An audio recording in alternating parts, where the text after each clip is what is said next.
Assalamu alaikum. Wa alaikum salam wa barakatuh.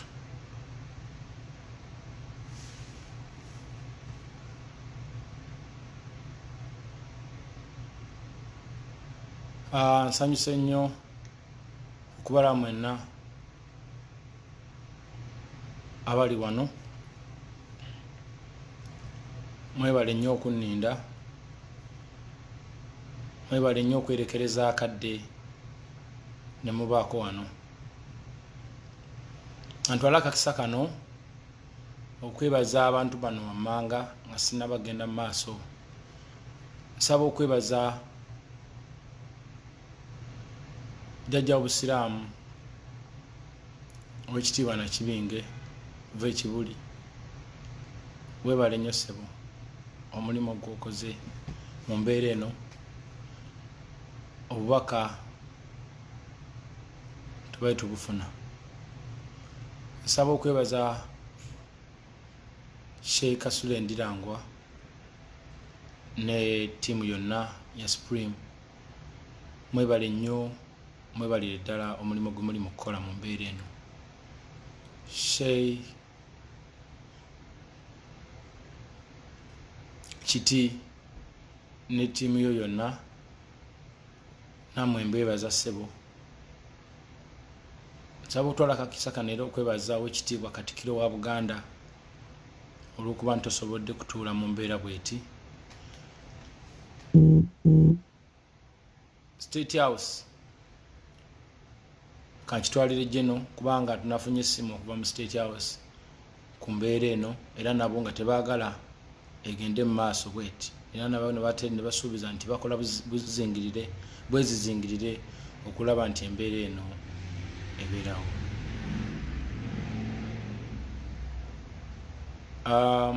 Ne neebaza mukulu wange, menta wange Honorable Kyagulanyi Ssentamu Bobi Wine. Weebale nnyo, weebalire ddala, wakoze omulimu gw'amaanyi nnyo, wakiwadde obudde bungi, of which I respect. Thank you. Taata wange Moses Lumala, mukulu Geoffrey Mulwana owa Jessa,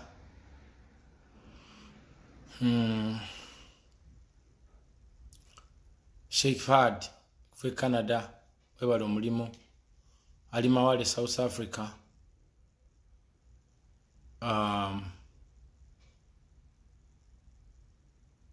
ba media personalities, Isaac ne banno, TMN TV,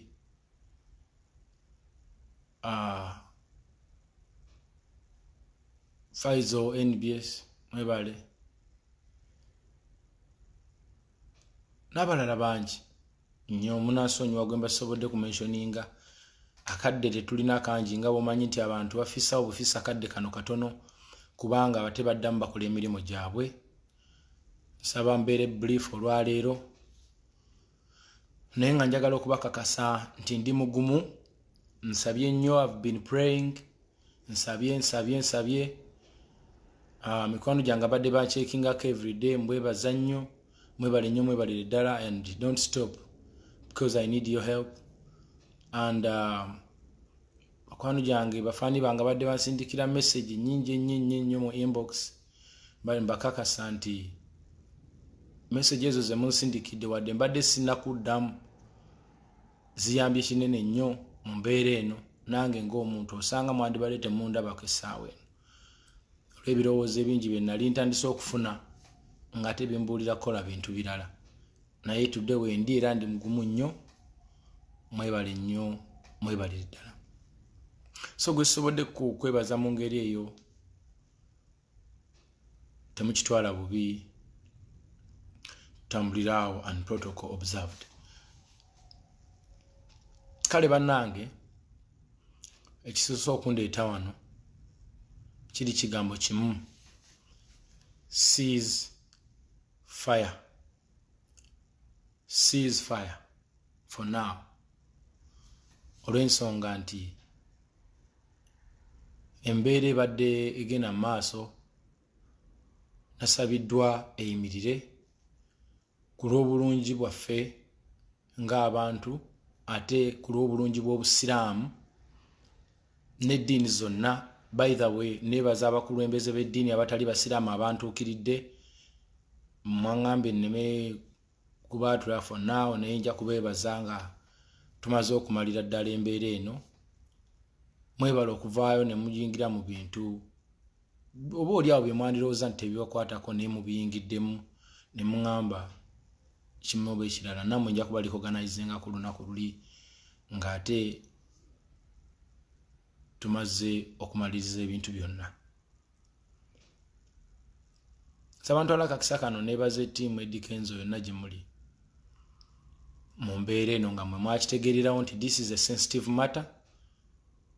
Si bya kusaaga, si bya kuzannya, wabula kiri serious. Nalumwa kuba omuzadde tagulwa, ate ffe buli we tubeera mu muzikiti basinga nnyo okutukkaatiriza nti maama omuzadde. So ekintu ekyo nakyankuliramu era ndi sensitive nnyo when it comes to my mother. Ndi sensitive nnyo. Abakyala bembedde nabo mu nnyumba omwange banjulira. Sirina gwe nali nkubyeko luyi okuviira ddala ku mukwano gwange ex mpaka ku baana benzadde. Baana bange omukulu alina emyaka 8, amaalo agenda kweza 5, namande omwana mukulu wange nze mukuzizza alina emyaka 6. Sibakoonangako yadde oluyi, sibakoonangako yadde oluyi yadde omusindika, kubanga that's how much I respect women. Saagala muntu ajoobola kitiibwa kya mukyala, saagala. Kimpisa bubi nnyo obulamu bwange. Era abantu bentera okuwangalira bakimanyi. Nabagamba nti bwe nsanga omuntu alwana n'omukyala nsooka kuluyingiramu ne batukuba babiri, oluvannyuma ne mmanya kye kyabaddewo. Naye sisobola kukwata mukyala, nsooka kukwata musajja, oluvannyuma ebisigadde mbiraba luvannyuma. Njagala nnyo okuprotectinga ekitonde ekikyala kubanga I know what it means okubeera maama. Maama wange bwe yali agenda okufa nali muto naye nzijukira yandaajanira nnyo ebigambo bye sikyajjukira bulungi, naye yanfulumya nanziza ebbali. Era we twali tuyimiridde nga mbuulira ebigambo ebyo ntalera okuddayo ne nnyimirirawo. Abantu beekyotera mu kasambya munjulira, ntera okujja ne mpaakinga awo ne mmoroka ne nnyimirirawo okumalira ddala ebbanga. Abantu beekasambya munjulira, kino ekintu nkikola buli mba nnyina obudde. Nzija ne nnyimirirawo buyimirizi so that eddoboozi eryo lisobola okuba nga linzijukiza. Nsiri buli wenkalubizibwa, buli wensanyuka ŋŋenda ekasambya ne nnyimirira mu kifo omwo mwe nzijukira maama wange muyaŋŋambira lwakuba yali abigamba muto nga sikyabijjukira, naye nzijukira nti twayimirirawo n'abaako byankuutira okumala akaseera bwe yali agenda okufa. So I respect women. Yensonga lwaki mbedde sensitive nnyo mu kino, nnyo nnyini ddala. Era omutima gwange senga amawulire ago ekifaananyi nawulira message ya Seeka, nali ndi ku airport nga ngenda Colombia, nga ngenda yingira mu nnyonyi. Naye senga nali mu kkubo oba abantu bonna, I was going to have a very big problem. Nensaba Allah okumwebaza nti yeebala embeera mwe nafunira amawulire ago. Nali sibulina buzibu enyinza kwetuusaako kuba nali mu ttano nga nyingira bwe nti mu mulyango gw'ennyonyi. Naye mba kubanga ndi mu kkubo oba mu nju, obwongo bwali bumpadde ekintu kirala nga buŋŋamba nti fa kubanga ensi tekwagala, fa kubanga togenda kufuna ku ssanyu. Naye Mukama mulungi nti essaawa eno wendi ate ndi mu kwogera nammwe. Kitiibwa kya Allah, kitiibwa kya Mukama Katonda. Kale nsonga lwaki mbagamba nti ceasefire for now until further notice, it's because tulina okurespectinga ba elders abavuddeyo ne bakozesa amaloboozi gaabwe era ne bakola bwezingiriro okulaba nti ekintu kino kiggwaawo, nga muli abo bonna benkumenyedde ne besobodde kukumenyera kuba bangi. So nsaba tukkirize stopping abantu bano wammanga.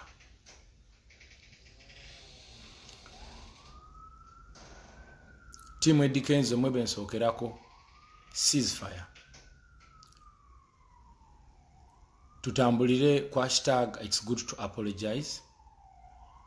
Era abakola bu video mwenna mu bukole naye musobola okwogera ku human rights, musobola okunnyonnyola abantu kimama kyategeeza mu bulamu, musobola okunnyonnyola abantu ensonga lwaki omuntu aba alina okwetonda, musobola okunnyonnyola abantu lwaki ekigambo sorry kiri very important in life ne mu society, musobola okunnyonnyola abantu how we can live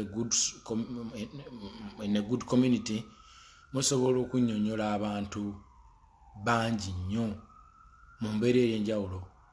Neseeka tulekeraawo abadde bavuma, abadde bakola ebintu eby'enjawulo tulekeraawo. Nga mu ekyo mwe muli okwokya ebifaananyi bya Seeka, nabuuliddwa nti kifaananyi kibi nnyo nnyo nnyo. Engeri gye mbadde ndi mu mbeera y'okulowooza okwetuga oba okwetta sijja kimenyamu. Osanga ate ne Seeka ayinza okirowooza ng'alaba aswazibwa nnyo. So baŋŋambye nti kibi nnyo eri Obusiraamu, kibi nnyo eri obulamu bwe. Omuntu okulanga ekifaananyi kye kibba kyokya kiba kitegeeza nti kirabye waliwo abantu benalaye nga basibye obusolo nga babu imitatinga mu linnya lye. Kibi nnyo tukistopinga ekyo. Waliwo video nnyingi nnyo ze mbadde ndisivinga kuba omulimu gw'okwokya ebifaananyi gubadde gw'amaanyi nnyo olwaliro, naye video ezo zonna nsaba abazifunye temuzisharinga please, n'abakikoze nammwe ezammwe temuzisharinga, oba mwazisharinze muzideletinge. Waliwo video eginalabye okuva Embaale, omuvubuka ng'ogamba nti owadde gavumenti ennaku 2 oba si kyekyo ogenda tandika okwokya national flag. Please nkwegayiridde muganda wange video gideletingeyo, ate ne bwewagiwadde basabe bagideletinge. Ekyo kikolwa si kituufu era sikkirizaamu. Toyokya national flag, nkwegayiridde ekyo tukireke. Omulimu gw'okwokya ebifaananyi bya Seeka tugulekeraawo. Abagenze ne bayiwa omuceere mu maka ga Seeka, mbadde nsaba ekyo kikolwa kirekerwawo. Nammwe ababadde balina pulaani ze mwampandiikiddeko mu bbaluwa abadde bansindikira, nsaba pulaani zonna zisooke zikomawo for now. The only thing we can do, twongere okubunya enjiri ya hashtag it's good to apologize. Tutambuze enjiri y'okulaga omukwano bwe tulina okutambuza mu society. Tutambuze enjiri y'okusomesa lwaki ekigambo sorry ne maama kiri very important. Tutambuze omulamwa gwa abuse, nti omuntu okuvayo n'omwabusinga. Kuba nalabako recently mwanyinaze Moli Nantume ne Mariachi baafuna ekizibu ffenna kye twalaba nti tegwali musango gwabwe, naye they were mocked, babakubamu katuni, babakubamu bufaananyi. Omuntu ono tomanyi kyayinza kwekola kubanga already yafunye ekizibu ekinene, atambudde oceans azibuuka, ate ne bamuzza kwegamba kifaananyi kibi nnyo eri obulamu bwe, aba akooye, immune system eri wansi, ali stressed, ate ne mumumonkinga. Mweyo embeera y'okumonkinga n'okwabusinga abantu etuleetedde obuzibu. Olwaleero muganda waffe Ivan Ssemwanga tetukyamulabako, omuntu eyali omulungi ennyo mu community yaffe, yateekamu nnyo life ya showbiz. Twamwettira. Lwaki ngamba nti twamwettiramu nansonyiwa? Nti twamumonkinga naye nga tumumonkinga ku muntu atali na waffe. Olw'okuba Diamond yali muto ng'akiisinga ebigere bya mwannyinaffe, ffe ne tulaga oli nti yali mubi nnyo obutuba teyasobola kukiisinga bifaananyi bigere bya mwannyinaffe. Naye ate ku the end ffe twaswala nti oli wadde yayisibwa mu mbeera eyo yonna yatuprovinga wrong. Twagenda okugira tuti ng'ebintu byonna ate yabiwandiisa mu mannya ga mukyala we nga wadde baali bamutwala dda. That's how much we twaswala abaakola ebintu ebyo, kubanga ekyo ekintu nkimanyi kiri balumiriza mwenna obulamu bwamwe mwenna buli ayavuma Ivani, kimanyi kiri kulumiriza, ate ekyo kibi mugende mwesabireko kubanga kiyinza okubaddira. Nga bwe mumanyi nti what goes around comes around. Buli muntu yenna nga wajerega Ivani nafuna stress, nafuna crot mpaka kufa, please dayo wetondere Mukama, oba bye wamuvuma byonna ddamu bitunuulire, omanye nti si bwe tulina okweyisa mu community oba mu society yaffe.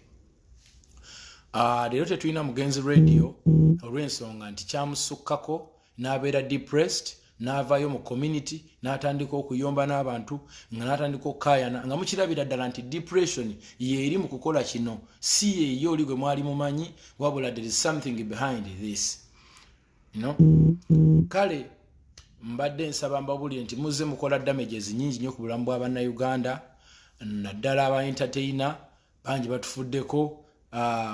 Era nsaba okutwala omukisa guno okwebaza Katonda ku lw'obulamu bwa Dr. Jose Chameleone, kubanga Dr. Jose Chameleone omu ku bantu abasinze okumunkingibwa ate nga he deserves respect, naye Mukama amuyambye nti akyali mulamu kubanga ayisiddwamu nnyo amaaso. Abamu bamukubye n'omukuba n'olaba abaana abato bakubye Jose Chameleone. Nabalabako waliwo omwana gwe nalabako Jingo Show yakuba His Excellency Bobi Wine ekikonde ku liiso Kataali Jemu. Kale abantu bano baba kyali balamu twebaze Mukama ku lw'obulamu bwange, baba bazze bamunkingibwa nnyo, bazze ba abusingibwa, bazze bayisibwamu amaaso ag'enjawulo ne basigala nga bakyali balamu nga nze Allah bwe yantaasizza naye nga nange nadde ngenze. So tuluzinza abantu bangi nnyo. Olwaliro muganda waffe Wizo ebigambo bye yatandise okwogera mubiwulira nga tatidde ensi, abyogera kyere ate nga si bw'abadde, kitegeeza ki he is depressed. Naye muganya okumuyamba wabula ate mwongera kumumonkinga. Community yaffe gendo oba ensi yaffe genda kwongera okufiirwa abantu ab'enjawulo nga mwe mubitwala nga byakusaaga, nga mubitwala nga muzannyo. Okumonkinga abantu kikolwa kibi nnyo nnyo nnyo nnyo nnyo.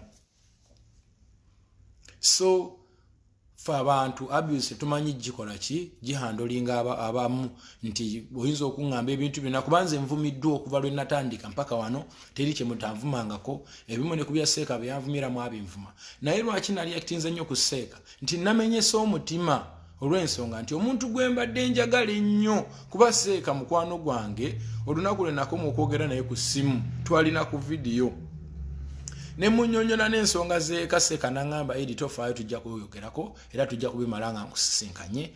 Mmembeera musanyufu nnyo nti kasita ne seeka mubuulidde, naye ate bwe nawulira nga nkyukidde omutima gwammenyeka era nempulira nga ndi bubi nnyo.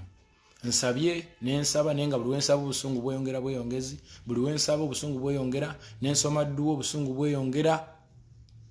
Baganda bange, I really do miss my mother. I really do miss my mama. Naye buli we mulowoozaako I feel bad. Let me not go there because today I promised not to cry and I won't cry. Naye you know what it means. You know. So saba okustopinga abantu wano wamanga lipanda jogone timu yo saba ceasefire lipanda embera yo nebadde etegekerwa team ghetto ceasefire. Gaza ebwayise neba n'abalala 7 n'abalala ceasefire. Kweri ne timu ye Kawempe ceasefire.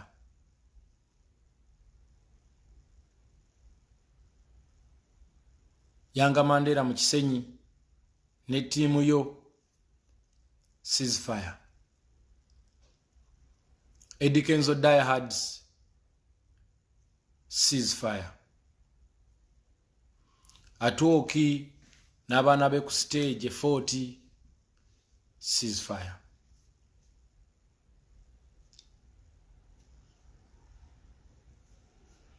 Ceasefire.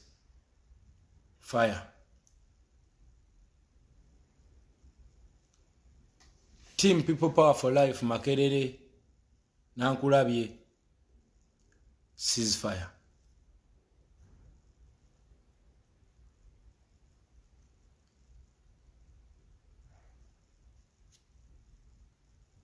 Hustler for Life Mowino, Hustlers for Life Mowino ceasefire.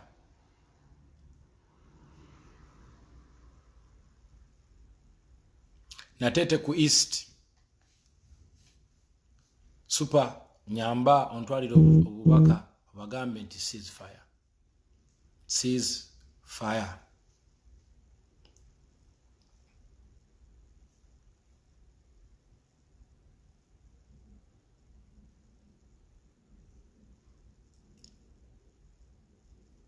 Abadde bategeka okugenda okyalirako agamu ku maka ga Seeka mbakolereko emirimu.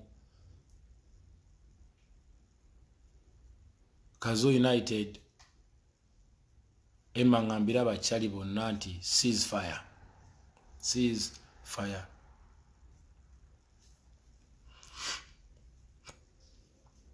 Kamocha. Firebase ceasefire. Team Kenzo worldwide ceasefire.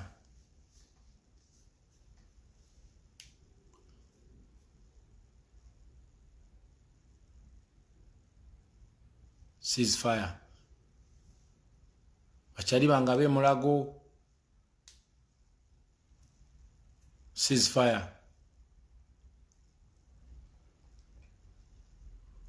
Tuli maje ku NASA ceasefire.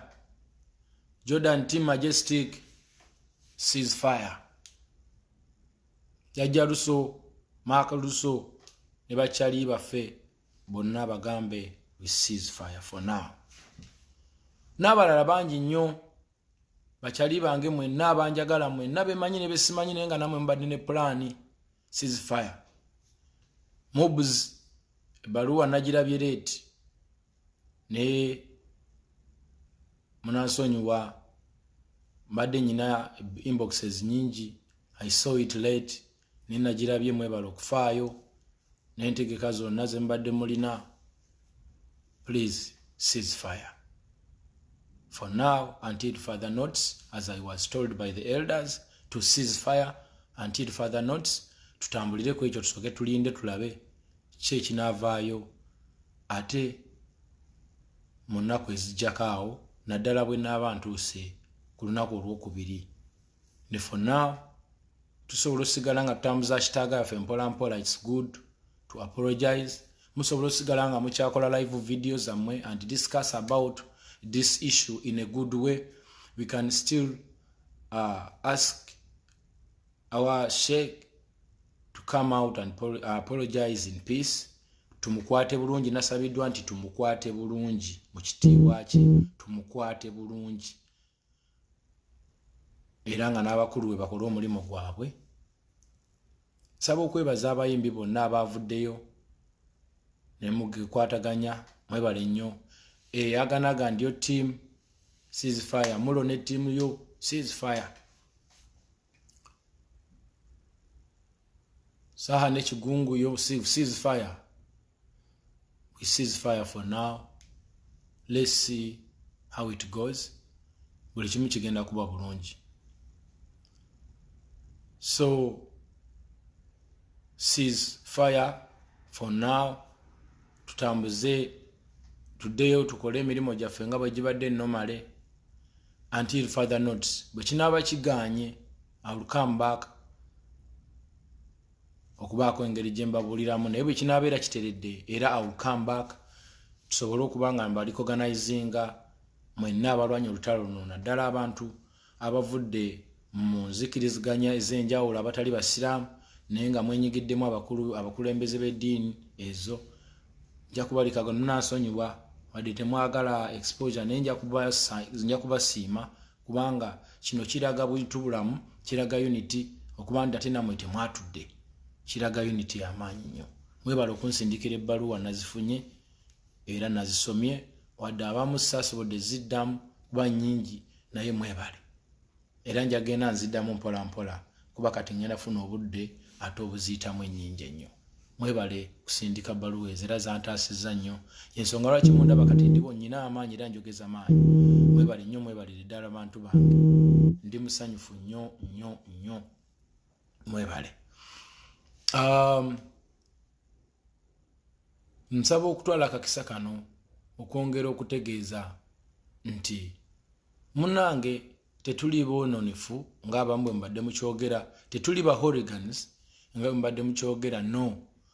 naye tubadde tuseekinga justice, tubadde tusaba bwenkanya olw'ensonga abantu bangi babadde abused naye nga tebasobola kuba na ddoboozi lino. Nze ndi musanyufu nnyo oluvannyuma nakirowoozezaamu nensiima nnyo Allah neŋŋamba Allah oli wa buyinza. Kya mukisa mulungi nnyo nti embeera eno yatuuse ku nze alina eddoboozi, naye bantu bangi abali abused eyo ate nga bamaliriza bafudde olw'okuba tebalina ddoboozi. N'olwekyo ntwala akakisa kano okuyita abakulembeze ba Uganda mwenna nti tusaba etteeka lino erya abuse, ababulizi, babbuli basusse, babbuli kati bangi mu society yaffe.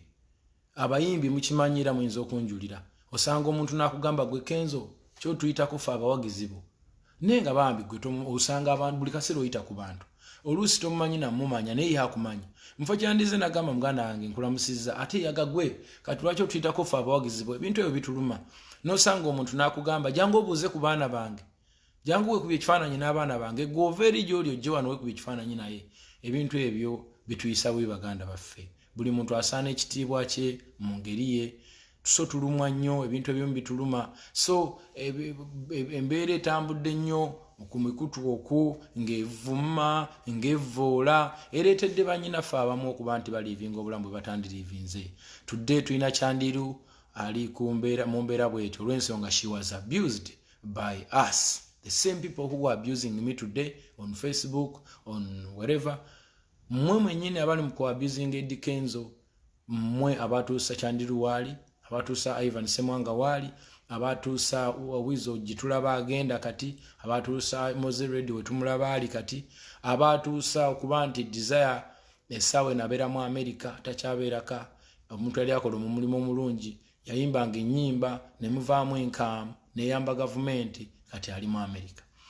N'abantu abalala bangi nnyo bannyinaffe baswaziddwa ku intaneti okwo olw'embeera nga eyaabwe eddembe lyabwe ery'obuntu liyingirwamu ate ne watabaawo kikolawo.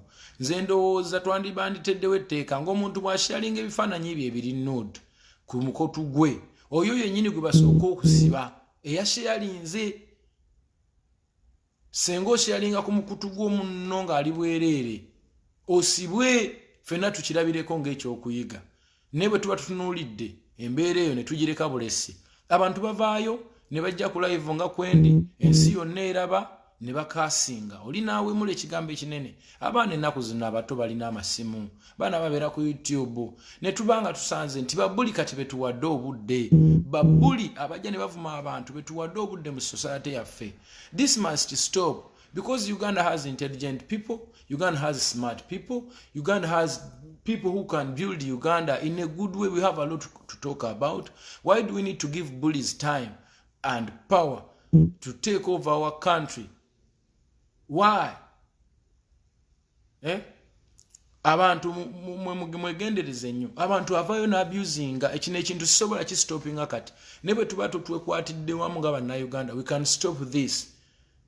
Abantu mubalaba bali ku internet okwo avumira ddala omuntu nga bw'ojja amumanyi.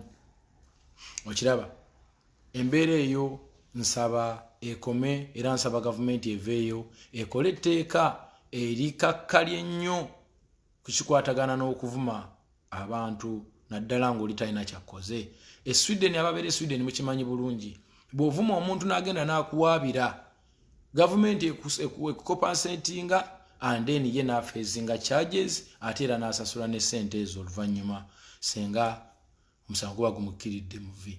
Abantu b'e Boston nalabyeko era awo waliwo eyavuma madamu Zawede we twali tugenza omukolera show n'aloopa n'agamba eddembe lyange ery'obuntu liri mu kulinnyirirwa era oli n'abaako engeri gya stoppingibwa. So we need to live in a very good society where everyone respect each other.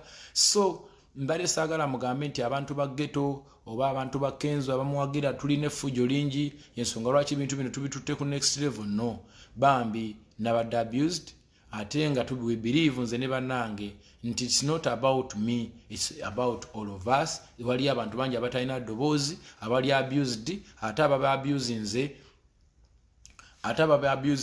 ne bawookinga nakyo okitegeera.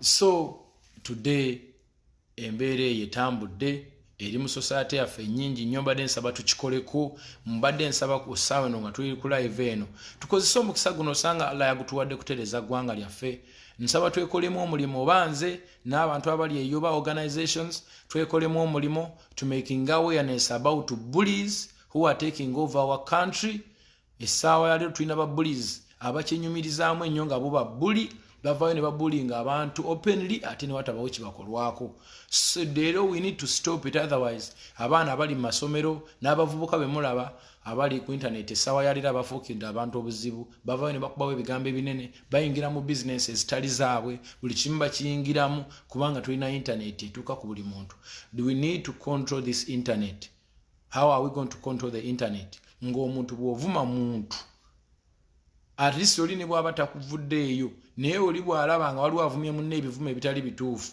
kuba screenshot sindikira gwe kikwatako bakontakitinga omuntu oyo alipootinge ku poliisi ensonga ezo zituuzibwe bwe tunaba tutambudde tutyo tugenda funa society ennungi eyeetaagisa nze olwaliro njagala mugende ku Facebook ku YouTube muteekemu Jose Chameleone agenda kujja akutta emiwumbo gy'emmere agenda kujja amaaso tegalaba bamukubye enna agenda kujja afaanana atya ne bwe muteekamu omunigeria agenda kujja ali kirini bannange tukirininge ensi yaffe tutandike okukola ebintu obutuufu bw'abusinga munno ky'omuabusinze kimu affectinga nze nabadde affected era banensaba ekintu ekyo tukikomye so maliriza era calling all teams mabaluwa nagafunye makerere bani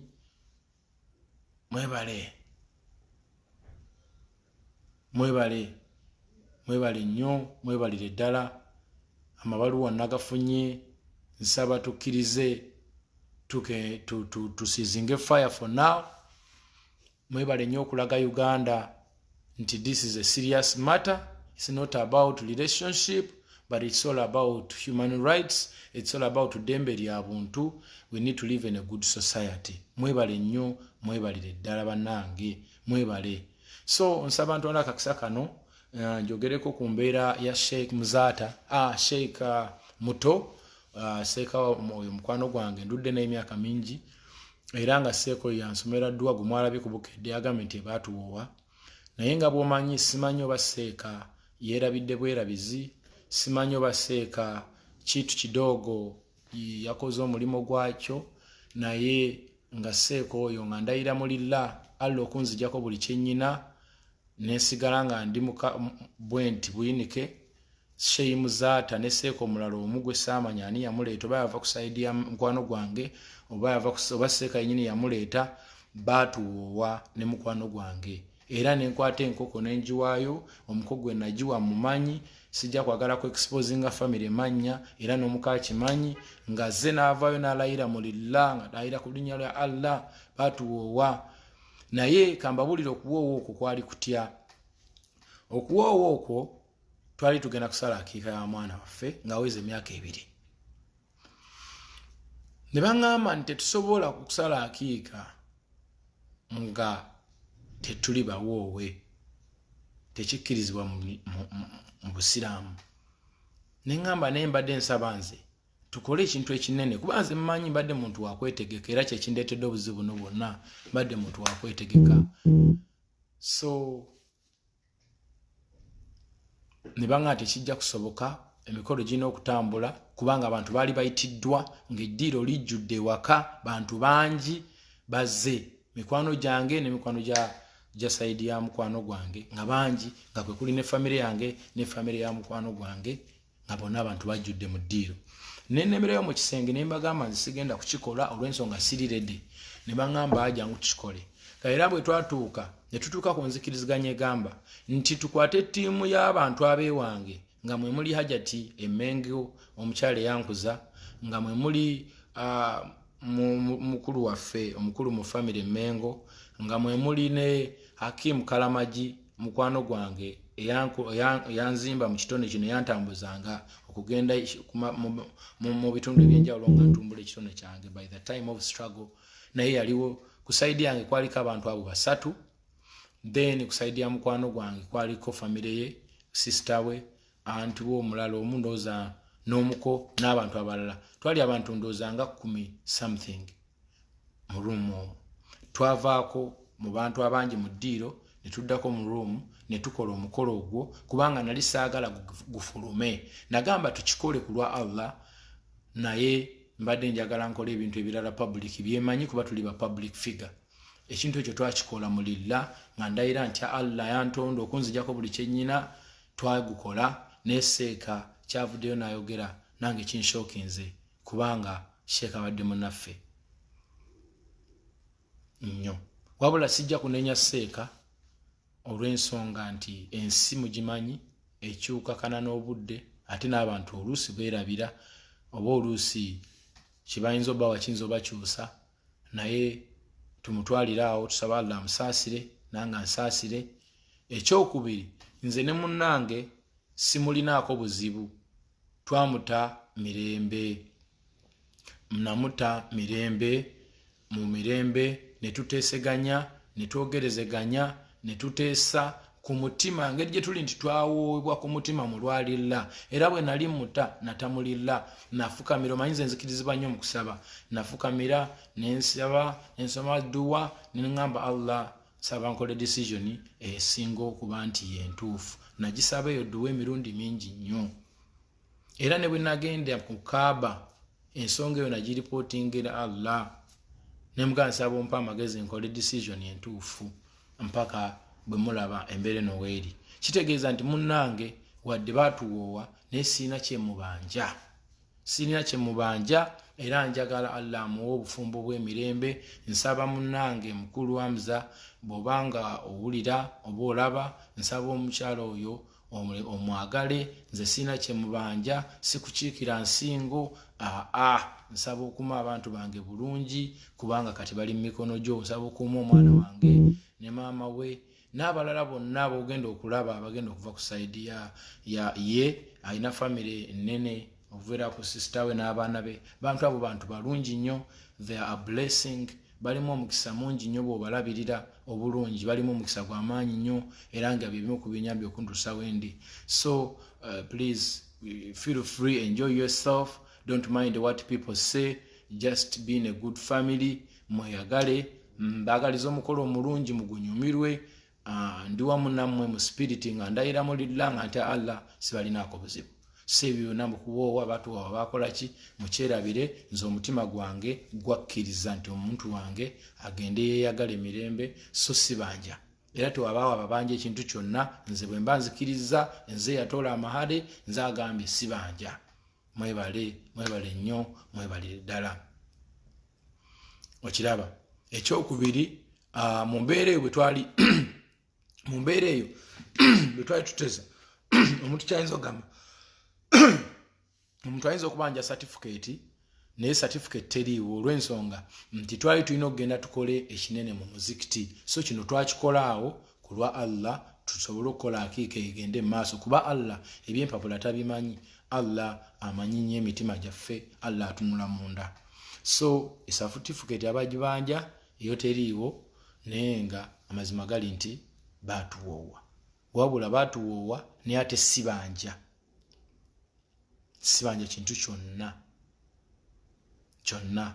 Awo nga tuvuddewo okuba mbadde sikyagala kwogera ku muntu wange, njaga mwagaliza mirembe mireere, saagala bamalako mirembe ne famire ye, nsaba babeere happy. Now ekiseera kyakuba ndi tubadde tufokasinze nnyo ku mbeera ne badde genda okunzija mu bulamu bw'ensi eya Sheikh Muzaata gwe tuwenye ekitiibwa. Naye Sheikh yakkiriza okwogera era ali mu kwogerezaganya n'abakulu wano wenjogerera. Ne Bobi Wine ajja kuba atuuka mu ggwanga olunaku olw'enkya okuva e Nigeria gy'abadde akwasaganyiza between me and Sheikh. Era agenda kuddamu atule naye. Nange nyina wano award ceremony eza African Entertainment Awards, era ze nali ninze sooke ziggwe kubanga za ku Saturday, ate amune nomini. Kale nyina okubaawo ku mukolo ogwo, osanga ate nyinza okufunayo award. Naye ne bwe naaba sifunye era nja kukomawo mirembe. Naye olunaku olwokubiri ndi ku Emirates, etuuka ku ssaawa 7. So etuuka 7 ndowooza 7:10 7:20 awo. So bakwano bange bali wiringa okunkimako nja kusanyuka nnyo balabako nensaba mujje mu mirembe saagala mukozinge kavuyo saagala mu politics yenna tutambulire mu mbeera y'okuseekinga eddembe ly'obuntu human rights and all that but don't bring anything like politics in it njagala tubeere clear munkime mu mirembe nga bwe mwakima ku BET tutambule bulungi mu mirembe nsaba mujje ate ndowooza temwandibadde nabangi nnyo simanyi oba ekyo kimujja kumpawula zinabanga abatandibadde namangi nnyo ne mujja abasaamusaamu oluusi oba ne munindira ku lida abamu then abamu ne bajja okusinziira ku protocol ne mutuuka ku kisaawe naye abasinga ne munindira ku lido obutasobola kozinga chaos olw'ensonga nti Emirates by that time bantu bangi ababa bava ndowooza mujjukira ku lunaku lwa KLM lwe yali endeeta okuva ku BET bantu bangi bamisinga flight almost a half of the plane bangamba they all missed the flight kubanga mwabadireyinga nnyo mu traffic so this time around ku Emirates temba mujje musukome ku lido abamu abanajja according to the protocol mwemba mutuuka ku kisaawe mu nkime then mwembasanga awo ate tweyongereyo tugende nakino mba nensaba okigamba abantu nti twabadde tetugenda ku muzikiti kibuli ako kwabadde kuwuddiisa akakodyo kaffe kabadde kakugenda mu maka ga sheyi we twabadde tulaga naye twali tulagala poliisi oluusi etulindireeyo naye nga teffe tuli walala naye tetugenda gendayo wa sheek mpaka further notes we tuli bagendayo era ngenda kubawa obubaka buno between Saturday and Sunday nja kubamba buulira are we continuing n'okwekalakasa kwaffe oba tugirera tusizinga nja kubamba buulira between Friday Saturday nja kubamba buulira should we continue or we cease fire Friday Saturday Sunday mwezi ennaku ebbiri should we continue n'okwekalakasa or we stop we cease fire but for now cease fire okitegeera cease fire cease fire cease fire bantu bange cease fire tiimu zonna nga bwe mbamenye ne benneerabidde cease fire ekintu kiri nti cease fire tuwe ku bakulu ekitiibwa abankubidde amasimu tubatukirize nti bantu bakulu era kye boogedde tukitwale nga kikulu badde nsaba tusizinge fire bavubuka bannange mwenna abali ku Facebook muno nga mundaba nga muli ba bullies nsaba ekintu ekyo mukikomye kissa abantu bangi don't bully omuntu gwate gwandiseekenzeeko inspiration ate n'omugjawo bujja mukkirize nti enkulakulana bw'oba ogirabidde ku muntu naawe kikuwa courage nti omuntu ono gwe mbadde ndaba bulijjo wali bw'aba asobodde okwakivinga kino kitegeeza nange nsobola okukifuna naye ate bw'onaamukola obuzibu n'avaawo n'afa kitegeeza nti osobola ate naawe okutema ettabi k'oba otudde mu kino mu magezi nga tuzze ku mulamwa kwe twatandikidde mu magezi gano agampeebeddwa muli nti seeka waffe ayina abantu abatamwagala gye bali eyo bangi bayinza okukozesa akakisa kano ne bamujja mu bulamu bw'ensi ne bagamba nti nze ne basobola okubanga bakubye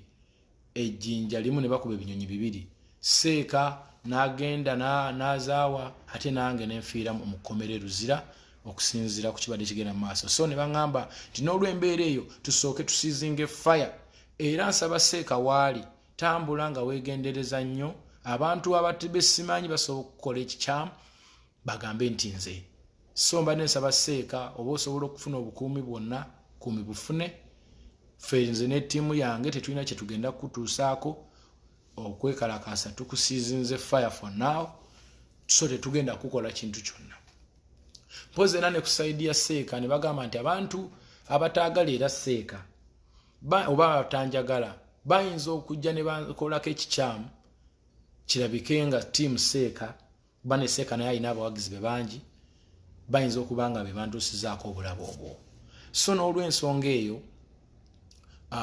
tukkirize nga tetunnatuuka mu mbeera eyo ffenna tweprotecting twekuume tuleme tutuuke ku lunaku lwe nnaatuuka mu Uganda nga ffenna tukyali balamu tulage ensi nti tuli wamu, so tiwabawo omuntu ataking advantage eno okututuusaako obulabe ate bagambe nti lutalo lwe lwabirese. So amagezi ago nagaweebeddwa abakugu okuva mu State House, ate nengaweebwa era n'abantu bange abalala, nengaweebwa abakulu b'eddiini, ate era nempabulwa nti kino nkiripiitinga nti video ezibadde zisharingibwa eza shehi nga mujayo history emabega nti muzireke era abantu badde bajja bakola obuntuntu videos abokya ebifaananyi ne plan endala ze mbadde mutegesiye nga bwe mwaziŋŋambye, muzireke for now. Bemmenye ne besimenye team Masaka mbadde mbeerabidde naye stop, ceasefire. N'abalala bonna be neerabidde nga mwampandiikidde ceasefire.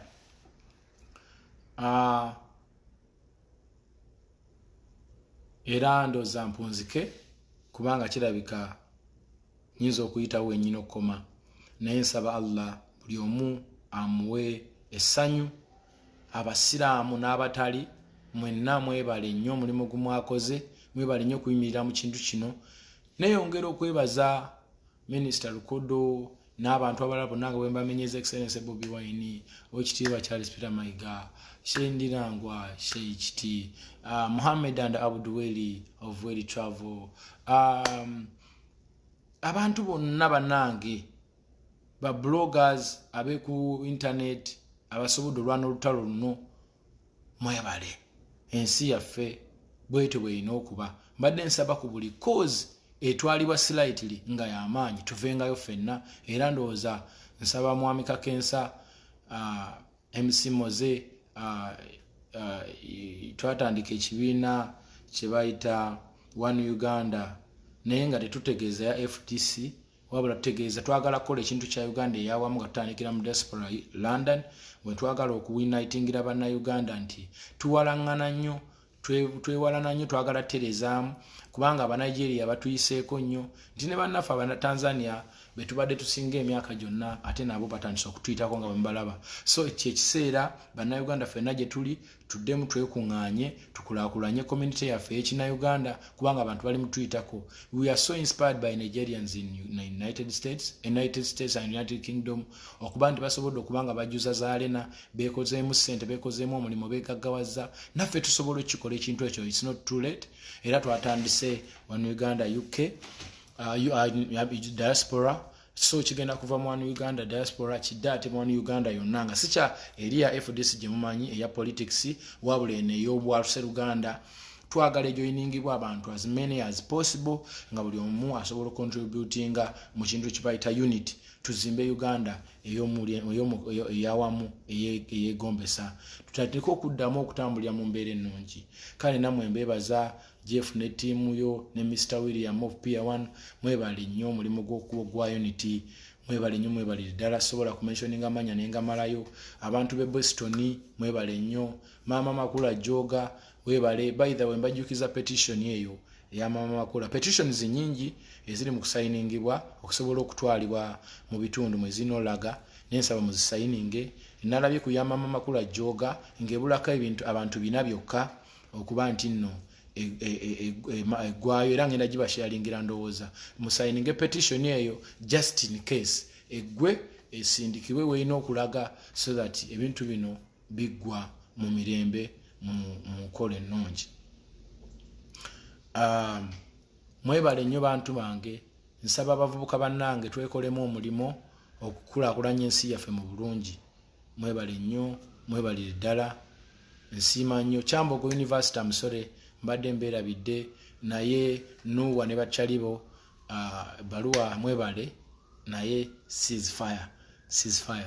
So mwebale nnyo, mwebalire ddala. Nyongera okwebaza abantu ab'enjawulo mwenna, mwebale nnyo ba media personalities abataataaniza against me naye mujja ne mustandinga nange bannange mbeebaza. Mwebale butabeera batiitiizi mu nsi eno. Abantu bangi abadde bangamba keep quiet, naye ekisinza okutta abantu keep quiet oyo yassa abantu.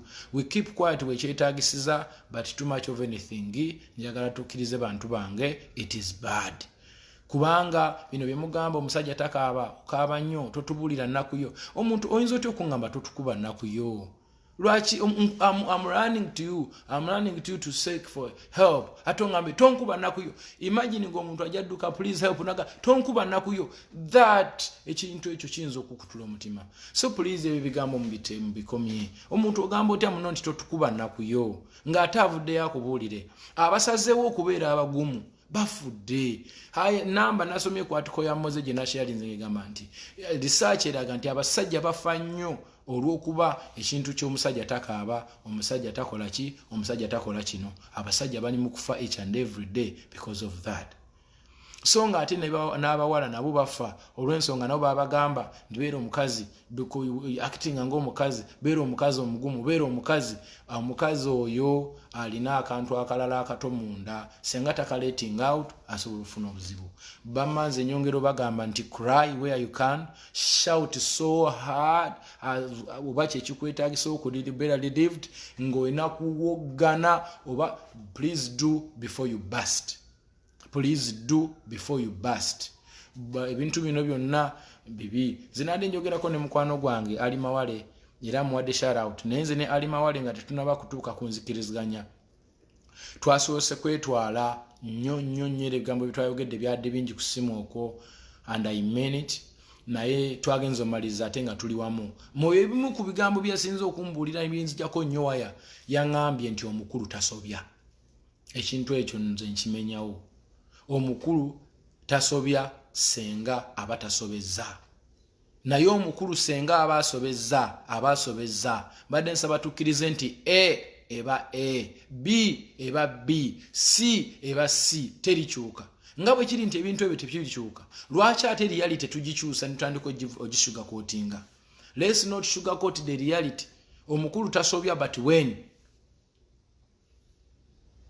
omuntu omukulu waganira okuvaayo okwogera ekigambo ekyennyukuta 5 ti mutabani wange I'm sorry nayogera olw'ensonga kino nakiri naye tubimale nkwagala nnyo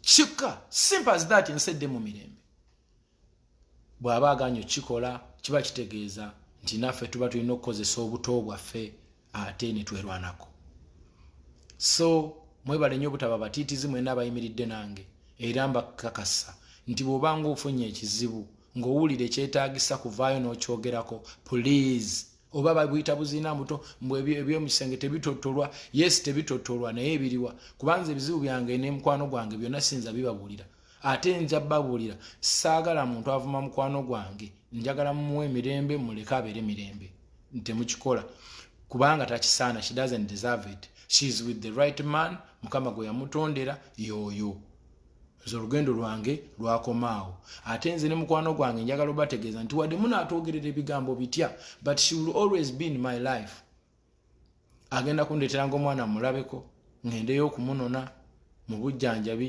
mu ssanyu muna buli kimu birthday nja kubangawo ng'ali wali ndi wano naye nga mu ebigambo bimwayogera okumuteeka mwanyiige ate oluusi byamu affectinga ku kikyayinza okukola so mbadde nsaba buli muntu mwenna abali abatuukirira mukwano gwange mumugambe nti mwebaza buli kimu kyagenda mu maaso nakyo yeebale kuba mugumu era atambulire awo ebigambo by'abantu byawulira biremye muwawukanya nnyo ku nze kuba tulina omusaayi ogw'okkuza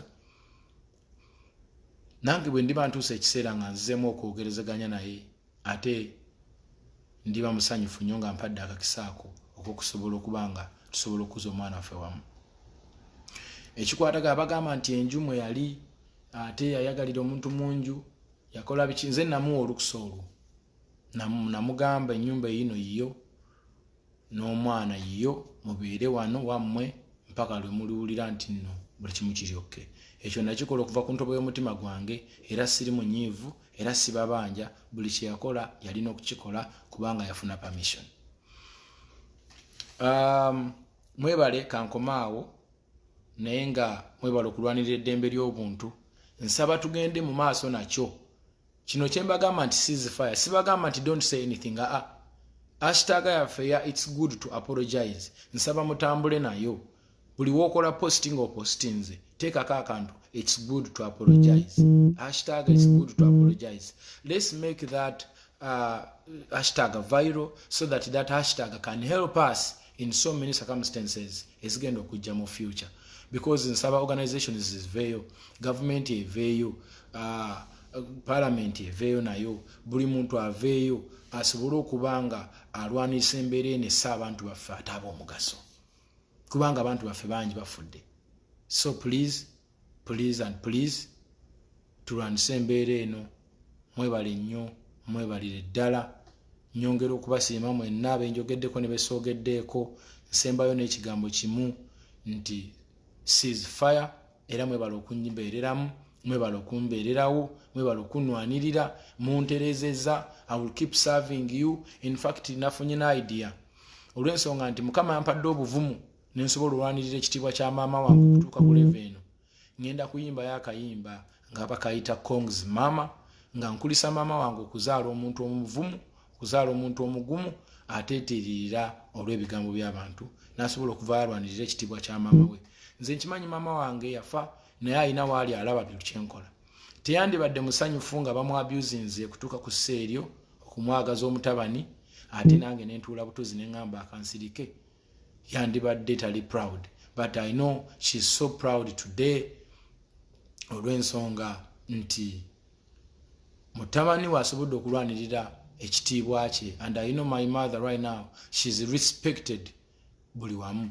Nsaba muno ne mwongere okunonda mu African Entertainment. Simanyi oba kulonda kwa closinze ne bwe kuba tekunaba closinga munonde, kubanga njagala kukozesa award eyo okumakinga awareness about what's going on. Kino kyatuusewo for a reason. We need to make awareness. I deleted the other video, najideleting nga saagala egende international kuba nagirabanga efunye attention nene, nemanya it can have 1 million view in 2 days. So I deleted it there and then so that it doesn't go viral. Naye bwe kikwatagana n'okutambuza embeera ya human rights n'okulwanirira eddembe ly'abantu, ba bullies tulina okubalwanyisa. Let me use that award bwe mba ngifunye. Mukama banaaba agimpadde. I'm going to use that award. Era I will speak on the platform in New Jersey, United States. Ngamba abantu embeera y'ababully nti taking over the world. So we need to fight it. So to win this award, it will help me to make this awareness and to make it go viral. So please continue with the hashtag. It's good to apologize because ekyo kigambo kitono nnyo nekisolovinga bingi. Nze nga bwe mbagambye abaana bange sibakubangako olw'ensonga tutambulira mu mateeka mu family yaffe, tutambulira mu mateeka. Era bwe banyiigagana bamanyi mbagamba se sole. Kati bakyeyigiriza bakyogera nga siri nawo. Kasitoli amugamba sole, gwe bagambye sole n'agaana okusonyiwa, omusango gudda ku ye, and gudda ku ye times so many. So ye ate bw'aba agenda okwetonda alina ne byalina okukolerako. So nga luli addayi n'agamba bugambi it's okay. So okwetonda kintu kikulu, kiraga obuntu bulamu, kiraga obuyivu, kiraga amagezi mangi nnyo ate kitereza society. So please tutambule nakyo. It's good to apologize. Let's make it viral. Let's this hashtag change our country for a better community. Let's let this hashtag go viral. Organization come out. Let's make awareness about human rights. Eddembe ly'obuntu babulizi basusse, bantu baswalukuka. Kuba kati nze mbabuulira nabagamba nsigenda kuddamu kuyimba Uganda ne mulowooza nsaaga. No, it wasn't a joke. Era seeka bw'anaaba tavuddeeyo kuŋŋamba nti mutabani wange nkusaba tubimale nsonyiwa. I will never perform in Uganda. I will never okutta mama okuzuukula mama wange. I will never. Mpaka nga seeka avuddeyo n'akisazaamu. So nsaba tukirize nti tuli ba Luganda, tulina otambulira awamu. Ebintu ebimu bye mulaba ng'omuzannyo teguba muzannyo, bisobola okukozinga problem. I'm telling you guys, I was going to die, and I don't know whether you could miss me. Kuba nalabika abantu abagamba you won't miss me, but I know abamu you will miss me. Naye kati abantu nga ababogera ebigambo ebyo, those are the people we need to really care for. Tuba attacking mu face, not physically. Naye tuba attacking mu face. Tubagambe stop. So mwebale nnyo, mwebale ddala. Nebaza abantu bange mwenna nsaba mutambuze enjiri eno temutuusa seeka ku buzibu abantu abatamwagala nange temuntuusaako obuzibu nze ne seeka tuli mu good peace talks ze zitambula essaawa eno until bwenaba nkomyewo mbabulire kyekiddako. Team Ghetto ceasefire. I know how much you love me. Thank you so much for the struggle, but ceasefire for now. Nja kumakomawo mbaliremu mwebali kumbereramu aizulu mwebali. Thank you so much. Assalamu alaikum wa rahmatullahi wa barakatuh. For God and my country.